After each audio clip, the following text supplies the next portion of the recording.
manifest anterin cepet lari kayak gitu beb. Aku disuruh lari sampai aku tuh jatuh kepletot kayak gitu, tahu nggak? Sedih banget kan aku ke apa namanya tuh nganterin manifest itu ke ujung parkiran.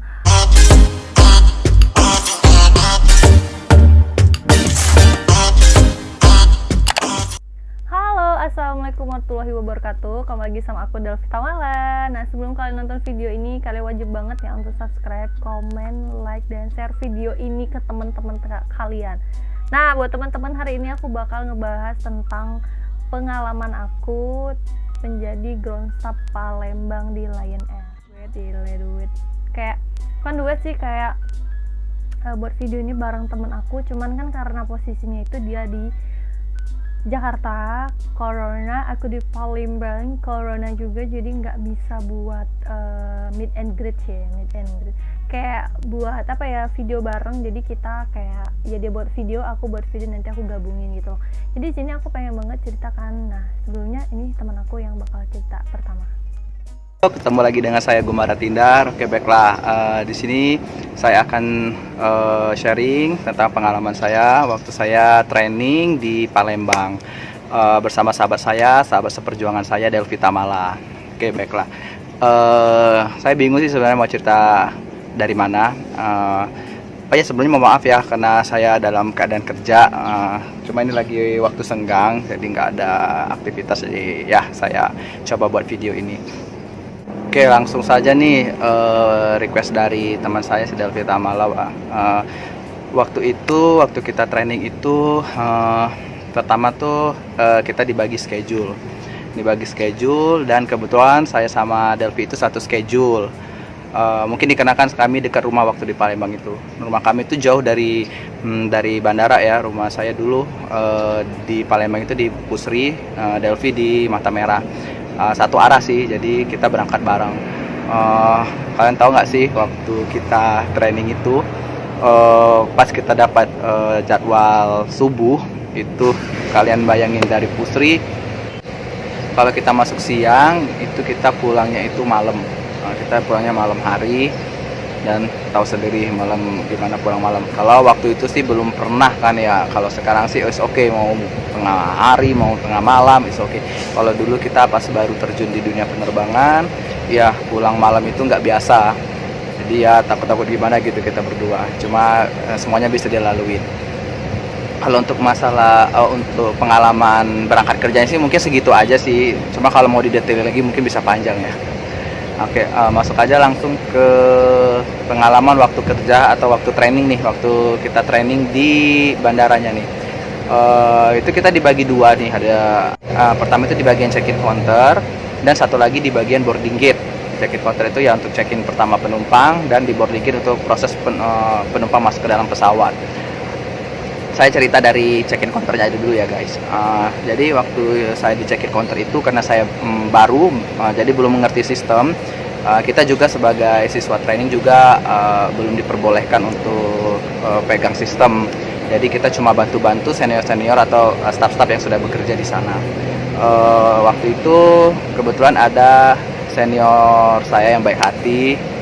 Jadi dia yang ngajarin saya untuk cara di check-in counter itu gimana, salam kepada penumpang ketika di check-in counter ya, misalnya selamat siang ibu, bisa dibantu tiketnya. Terus kita profiling passenger tuh sama profiling baggage, tanyain ke penumpang itu lagi dalam kondisi sakit atau enggak, lagi kondisi hamil atau enggak gitu, membawa bayi atau enggak, karena di situ ada perlakuan khusus untuk penumpang yang misalnya nih lagi hamil, dia harus ada surat dokter, terus dia harus mengisi surat-surat yang lainnya. Terus satu lagi kalau seandainya dia lansia kan, ada suatu anggota keluarganya yang terbang, mungkin dia lansia, dia butuh kursi roda yang tidak kuat jalan jauh. Nah itu juga kita tanyain itu tujuannya untuk itu. Jadi kita bisa siapin ada cairan, terus bahan-bahan yang mungkin tidak dianjurkan atau tidak diperbolehkan masuk pesawat, kita bisa tahan di situ. Ini itu di packing sendiri atau orang lain, barang ini barang titipan atau barang sendiri, itu wajib ditanyakan. Nanti untuk lebih jelasnya sih mungkin kita buat video selanjutnya ya. Ini cuma pengalaman aja, segitu aja sih kalau untuk pengalaman di check-in counter. Tapi ya suka dukanya banyak juga guys. Ini saya cerita apanya dulu ya, sukanya dulu ke dukanya dulu nih. Dukanya dulu kali ya, yang sedih-sedih dulu ya. Oke, kalau dukanya sih karena belum terbiasa. Dulu kita pernah disuruh greeting. Greeting itu cuma berdiri di depan counter, di depan check-in counter tuh berdiri cuma nyapa selamat siang ibu, selamat pagi ibu, selamat pagi bapak, selamat siang bapak. Dan itu dari pertama kita kerja sampai ya ada sih istirahatnya, istirahat sejaman kurang lebih. Sampai pulang cuma greeting doang. Sampai rumah kaki pegel semua. Aduh rasanya ini karena memang belum terbiasa. Itu sih. Terus apa lagi ya? Oh ya, kalau mau istirahat kan di situ ada kantin tuh. Emang ada sih kantin itu khusus karyawan, khusus juga untuk pengunjung. Cuma menurut saya di bandara sih masih mahal sih menurut saya, karena dulu kita waktu magang itu, waktu training itu kita kan nggak digaji, jadi kita ya mengharapkan uang kiriman dari orang tua ya, sebisa mungkin kita berhemat. Jadi ada bukan kantin sih, kayak orang jualan itu di dekat parkiran bandara, di parkiran motor itu ada orang jualan nasi bungkus gitu. Jadi saya sama Delvi itu biasanya ke sana tuh makan di sana, atau enggak bawa sendiri. Biasanya Delvi juga dibawain sih sama orang tuanya. Jadi kita bagi-bagi makannya di sana. Dan makannya itu di bawah pohon, makan nasi bungkus saling bagi. Ya kan ya Delvi. Aduh kalau ingat mah pengalaman tersendiri sih. Untuk sukanya banyak, sumpah. Sukanya banyak. Pertama memang saya dari dulu itu kepengen emang di dunia penerbangan. Nggak tahu mau jadi apa, yang penting saya pengen di penerbangan. Dan saya keterima di ground staff-nya, udah saya jalanin. Saya melakukan pekerjaan itu dengan senang hati. Jadi mungkin beban yang terasa berat itu jadi ringan. Nah, satu lagi sih tips buat kalian sih, kalau seandainya kalian mau memilih pekerjaan, menurut saya carilah pekerjaan itu yang sesuai dengan hati kalian. Yakinlah kalau misalnya pekerjaan itu sesuai dengan hati kalian, seberat apapun pekerjaan itu akan jadi ringan.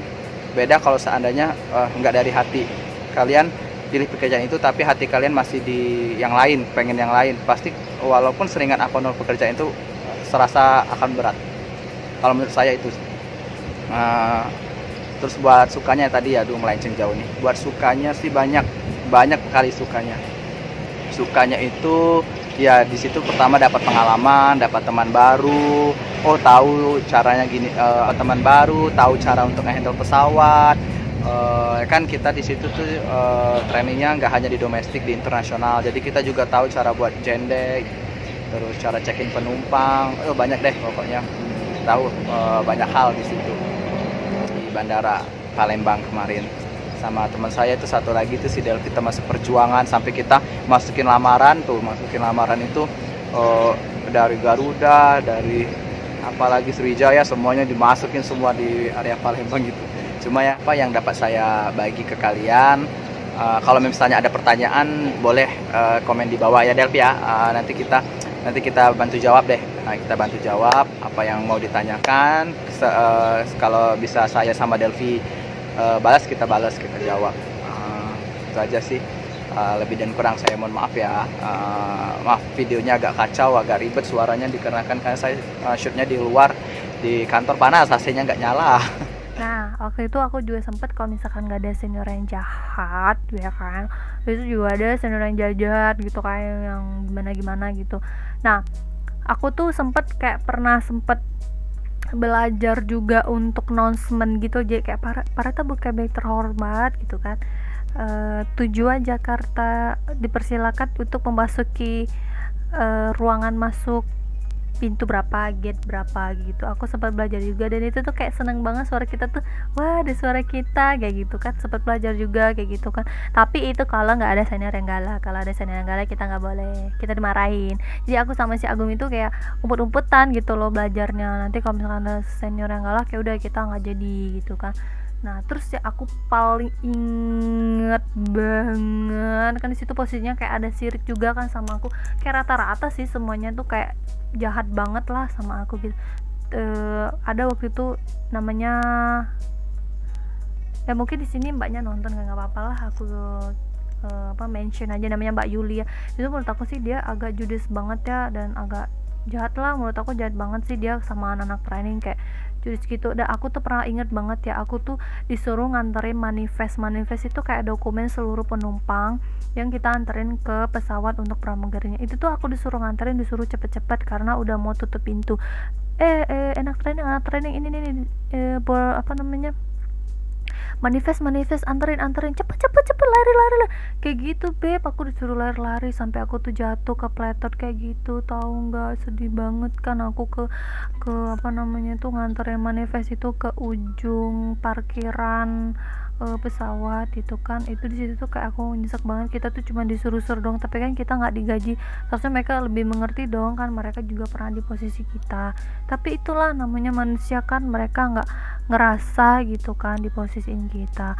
Terus tuh yang lebih sedihnya banget itu tuh pada saat nganterin wheelchair, penumpang wheelchair tuh kayak kursi roda gitu. Kita kan suka disuruh ya sama senior untuk dorongin troli. Nanti kita tuh nganterinnya tuh jauh beb, dari atas pesawat sampai kadang parkiran, kadang dari bawah check in sampai ke pesawat gitu kadang dikasih orang tuh 10.000, kadang dikasih orang 20.000 kayak gitu. Jadi kayak gitu banget lah perjuangan kita tuh, susah banget lah. Terus tuh yang lebih menyedihkan itu tuh kayak aku tuh kan orangnya goblok banget ya goblok sih, kayak lola banget gitu kan. Jadi aku tuh tanya-tanya terus sama Agung gitu loh. Jadi kayak misalkan walau even juga diajarin sama senior, aku tuh nggak ngerti gitu karena terlalu cepat mereka ngajarin. Jadi aku kayak komen gitu kan, tanya sama si Agung, gimana sih Gung gini gitu. Tapi si Agung lebih beruntung, dia lebih duluan diterima gitu. Jadi kayak di situ posisinya aku tuh kayak diiniin banget lah, kayak terlalu di apa ya, mungkin karena aku waktu itu dandannya full juga kan. Jadi kayak mereka tuh sirik kayak gitu loh, kayak nggak suka gitu aku tuh dandannya lebih bagus kayak gitu kan. Ya namanya manusia kan kayak gitu. Tapi di situ juga aku belajar sih, kayak belajar dari pengalaman aku itu, terkadang kita tuh pintar tuh nggak ngaruh beb. Kadang kebanyakan kita tuh lebih pintar untuk terjun ke dunia lapangannya itu. Jadi kayak lebih ke prakteknya itu kita lebih mengerti. Kayak materi diajarin gini kita nggak ngerti, tapi pas ketika kita terjun di dunia itu, terjun di lapangan itu, kita ngerti, oh cara check in kayak gini ya, oh cara ngendel penumpang kayak gini, oh kayak gini kayak gitu loh. Dan kadang tuh banyak juga sih pengalaman lebih kayak menahan emosi, terus juga kayak menahan marah sama senior, kayak yang senior ala-ala gitu ya. Jijai banget gue kesel banget lah pokoknya kan. Tapi ya mau gimana gitu kan, memang kita pada saat itu itulah kita, kalau misalnya kita nggak ada apa-apa beb, kita itu pasti dinilai orang sebelah mata. Tapi ketika aku udah jadi pramugari, wah semuanya pas aku geret koper, pas aku penerbangan ke Palembang itu semuanya senyum sama aku, Delvin Ban. Itu kayak munafik banget gak sih? Pasti kalian pernah dong ngerasain kayak gitu. Tapi ya udahlah, namanya itulah kita, kalau hebat kita bisa membuktikan ke orang-orang bahwa orang yang pernah menyepelekan kita bisa jadi sukses. Aku juga sama Agung kayak gitu, banyak yang menyepelekan kita, tapi apa, Agung sekarang diterima gitu kan. Dan aku juga punya kesempatan untuk menjadi pramugari. Ya minimal kita tuh harus kayak gitu. Untuk pengalamannya sih banyak banget ya. Kita juga tahu cara ngehandle penumpang gimana, kalau penumpang marah gimana. Terus itu kita tahu untuk pesawat luar negeri waktu itu gimana. Terus orang-orang bule, kayak kita tuh dulu senang banget untuk ngehandle orang-orang luar negeri, pesawat luar negeri kayak gitu. Mungkin perjuangan kita banyak banget lah. Sebelum dari itu kita juga ngelamar kemana juga ya beb ya, Agung ya, mamar banyak banget lah tapi nggak diterima gitu. Malahan Agung duluan diterima, aku belum diterima. Jadi kayak aku ya apa namanya, sabar aja sih. Setiap kita tuh pasti ada jalannya masing-masing untuk kita mendapatkan kesuksesan atau porsinya masing-masing. Yang penting kita tetap berusaha dan kita terus maju dan kita lakukan yang terbaik, dan kita jangan lupa untuk berusaha terus. Kalau misalnya kita gagal, ya berusaha lagi sampai kita mendapatkan hal itu. Yakin aja kalau bahwa kita dapat. Tapi misalkan kita emang udah berusaha bertahun-tahun tapi kita nggak dapet, itu tadi balik lagi, kalian masih tetap mau mempertahankan dan yakin nggak kalian bisa di situ, ya kalian lanjutin sampai kalian dapet. Tapi kalau misalnya sekiranya kalian pengen mengisi kekosongan kalian, nggak apa-apa, kayak kerja dulu, nanti sembari kalau ada pembukaan boleh ikut lagi kayak gitu. Mungkin sampai sini aja sih kayak perjuangan aku kan. kita juga sempet kayak kalau makan itu cuma di parkiran doang beb, makan pempek doang, kadang makan nasi doang di parkiran, panas kita makan, kita nggak makan di kantin. Kalau makan di kantin tuh kalau ditraktir senior doang kayak gitu, sesedih itu kan. Tapi alhamdulillah sekarang kita dikasihkan porsi masing-masing sama Tuhan tuh yang lebih baik gitu loh. Mungkin sampai sini aja ya Beb ya, nanti kita bakal sharing-sharing lagi buat teman-teman yang mau tanya-tanya tentang dunia penerbangan. Boleh juga sama Agung, dia adalah ground star di Citylink Jakarta. Boleh tanya-tanya juga, boleh kalian komen di bawah ini, dan nanti aku bakal sharing Instagramnya teman aku Agung. Sampai sini aja mungkin pengalaman aku dan Agung. Semoga kalian bisa bermanfaat dengan nonton video ini, dan jangan lupa untuk subscribe. Sampai jumpa ke video selanjutnya. Assalamualaikum warahmatullahi wabarakatuh.